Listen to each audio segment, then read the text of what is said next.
Melanjutkan dari cerita sebelumnya, mengepung bibi dan keponakan. Bab 304. Wanita itu berpakaian rami kasar. Rambutnya acak-acakan, mukanya hitam, hanya mata jernihnya yang terlihat. Dia memeluk banyak makanan dan terlihat kelaparan. Dia ambil satu dan makan lahap tanpa membuang kulit. Melihat gak ada yang mengejar, wanita itu mengembus napas dan duduk di sudut jalan. Lalu makan lahap, terlihat kelaparan. Sander Ye menghampiri dia. Ketika melihat Sander Ye, wanita itu terpana, lalu memeluk makanan dengan waspada. Sander Ye menatapnya dengan prihatin. Dia berjongkok, "Ingat aku." Wanita itu menatap Sander Ye lama dan menggeleng. Tangan Sander Ye terkepal. "Mau ikut aku?" Dia mengulurkan tangan kanan yang bergetar. Wanita itu menatap Sander Ye. Sesudah sesaat, dia menggeleng. Sander Ye diam kemudian menyerahkan mangkuk besar. "Buat kamu." Melihat mangkuk besar, wanita itu menunduk dan gak bicara.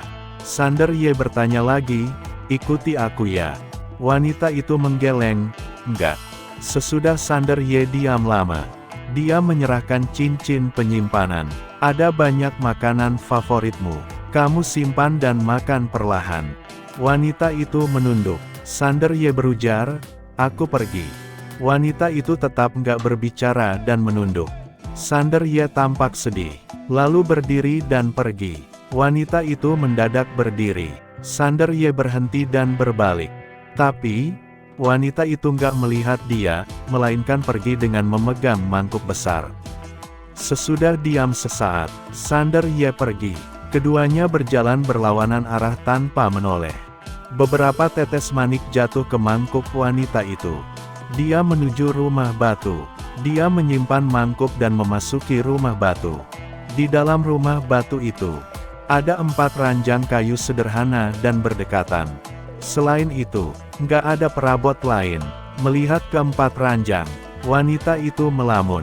Kenangan masa lalu terlintas. Waktu itu, dia sangat bahagia.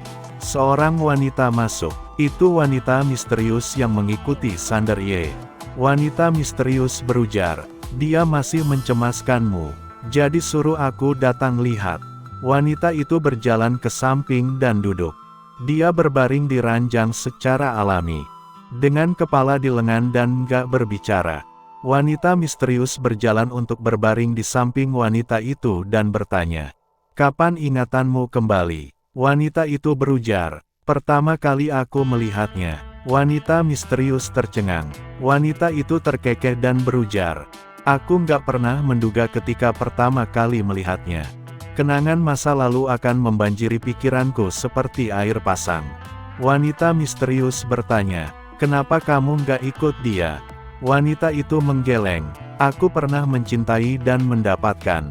Sudah cukup. Wanita misterius diam. Dia tahu kendala terbesar antara Bella dan Sander Ye adalah alam semesta Guanxuan. Dan alam semesta nyata. Masalah ini nggak bisa diselesaikan. Bella berujar, "Bagaimana denganmu? Kamu sudah mengikuti dia. Apa rencanamu?" Wanita misterius berujar, "Oh, kamu takut aku berniat jahat padanya." Bella menggeleng, "Kamu sering berpikir lebih banyak daripada kakak pertama." Wanita misterius tersenyum. Bella berujar lagi, "Pergilah." Wanita misterius berdiri dan berujar, "Bagaimana denganmu?" Bella berbisik, "Aku mau tinggal di sini lebih lama." Wanita misterius mengangguk dan keluar dari rumah batu. Ketika sampai di pintu, dia berujar, "Aku sedikit penasaran. Kalian gak mengambil tindakan pencegahan apapun waktu itu." Begitu dia selesai berbicara, sebuah batu bata menyerangnya. Wanita misterius melintas dan menghindar. Dia tertawa beberapa kali, lalu jadi seberkas sinar dan menghilang. Di rumah batu, Bella mengambil mangkuk besar dan merenung. Sesudah meninggalkan desa batu, Sander Ye menunggu lama. Sesudah wanita misterius kembali, dia segera bertanya, "Bagaimana?" Wanita misterius berujar, "Jangan cemaskan dia." Sander Ye mengangguk. Dia mau menanyakan hal lain. Tapi dia merasa itu nggak perlu. Sander Ye menatap wanita bergaun polos dan berujar, "Bibi, ayo." Wanita bergaun polos melambaikan lengan baju.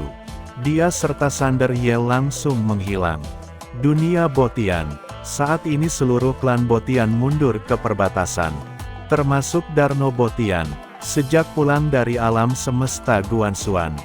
Darno Botian ngeri. Dia pergi dengan ratusan master elit klan Botian. Tapi hanya dia yang kembali. Alam semesta Guanxuan langsung membuat klan Botian kehilangan 70% kekuatan. Klan Botian tercengang. Di bebatuan kacau di ruang waktu. Darno Botian duduk bersila. Di belakangnya ada sekelompok master klan Botian. Nggak tahu rangsangan apa yang dialami Darno Botian.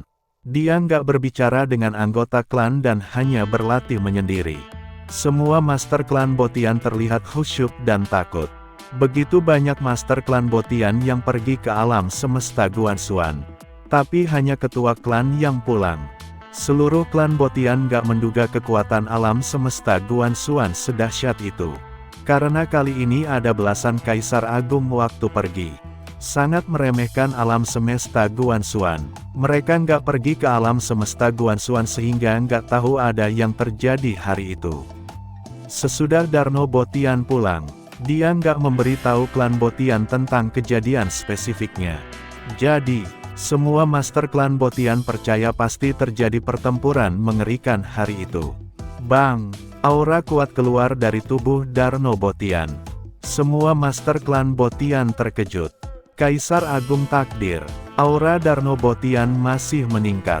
Ruang serta waktu bergetar. Seluruh klan Botian menjauh. Nggak berani mengganggu Darno Botian. Tetua utama klan Botian bertanya, "Apa alam semesta nyata menyerang?" "Alam semesta Guanxuan." Seorang tetua berujar, "Enggak. Alam semesta nyata nggak menyerang alam semesta Guanxuan hari itu.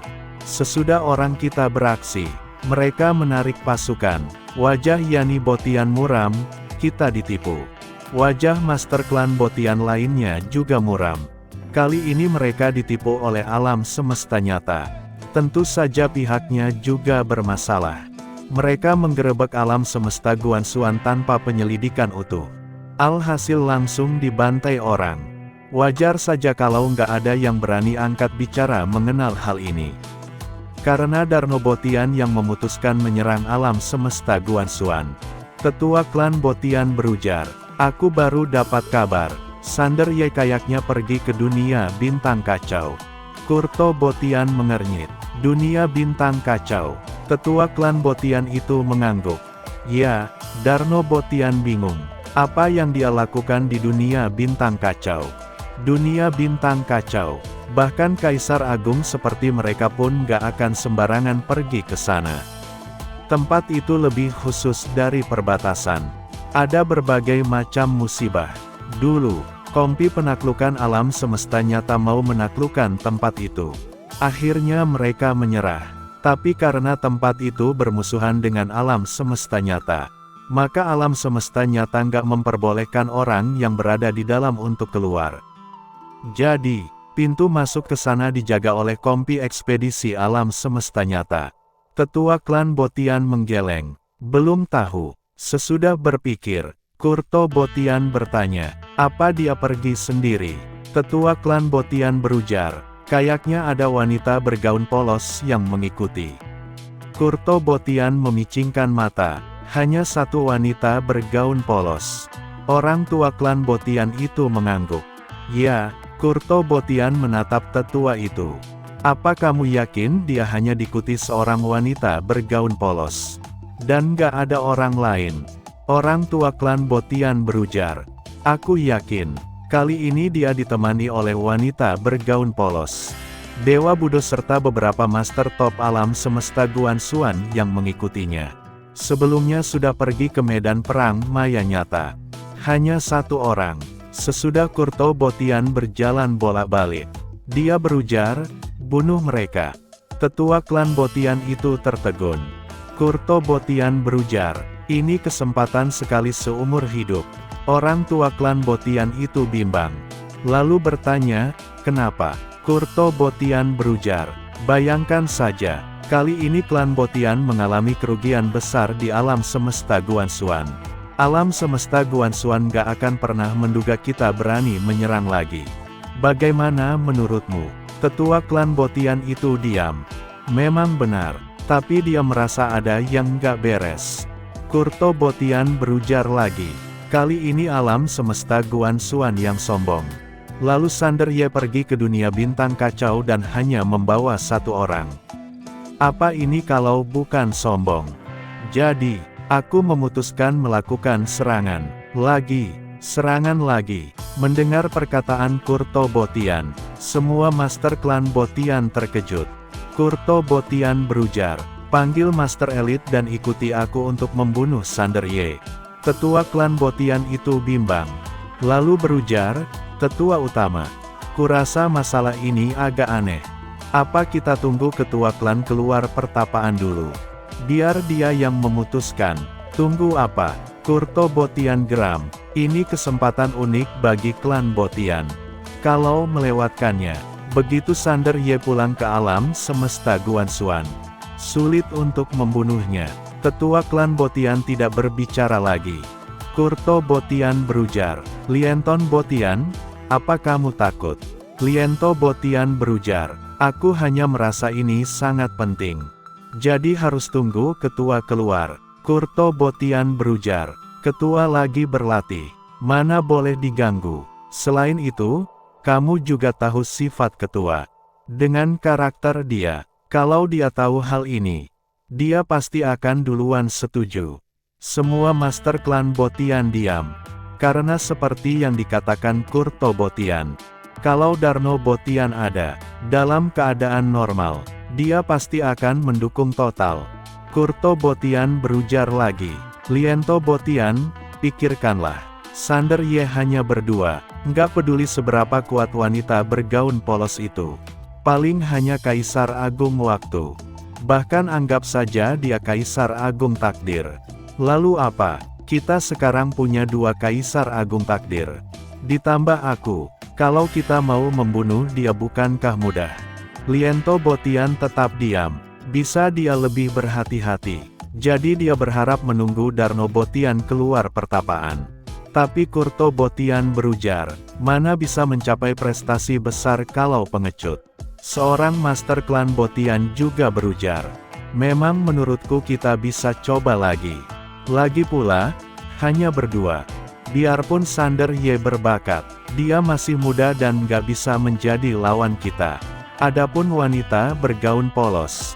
Kurto Botian melambaikan tangan, "Aku akan tangani dia." Dia berujar lagi, "Jangan lewatkan kesempatan ini karena nggak akan datang lagi. Ayo pergi." Dia langsung membawa rombongan master klan Botian ke angkasa. Tentu saja, dia juga membawa dua Kaisar Agung Takdir klan Botian biar aman. Segera, ratusan master klan Botian menembus ruang waktu dan menuju Sander Ye dan wanita bergaun polos. Bersambung.